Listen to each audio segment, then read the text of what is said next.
கூட்டாளிகள் போலீஸ்காரர்கள் போல் காட்டிக்கொண்டு உள்ளிருந்த ஆட்களை எல்லாம் வெளியே வர சொல்லியுள்ளார் வீரப்பன். ஆனால் அங்கே ஜடையன் இல்லை.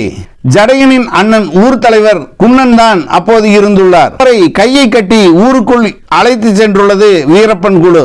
மேலும் போலீஸ் இன்ஃபார்மர் என அடையாளம் காணப்பட்ட 4 வரை இழுத்து சென்றுள்ளது இக்குழு.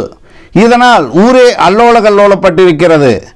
வீரப்பனும் அவர் கூட்டாளிகளும் வைத்திருந்த துப்பாக்கிக்கு பயந்து ஊர்க்காரர்கள் எல்லோரும் காட்டுக்குள் ஓடி ஒளிந்து கொண்டனர். பிடிவெட்ட 5 துப்பாக்கியால் சுட்டு சரித்துள்ளது வீரப்பன் குழு. நான் தாண்டா வீரப்பன், இனி போலீஸுக்கு உளவு சொல்றவங்களுக்கெல்லாம் இதுதாண்டா கதி என்று கொக்கரித்து விட்டு திரும்பி சென்றுள்ளது வீரப்பன் குழு. அதன் பிறகு ஊர்க்காரர்கள் ஓடி வந்து செத்து கிடந்தவர்களை தூக்கி வைத்து ஒப்பாரி வைத்து அழுதுள்ளனர். அதில் 2-3 பேர் உயிருடன் இருந்துள்ளனர். அவர்களை ஆஸ்பத்திரிக்கு கொண்டு போக திட்டமிட்டுள்ளனர் ஊர்க்காரர்கள்.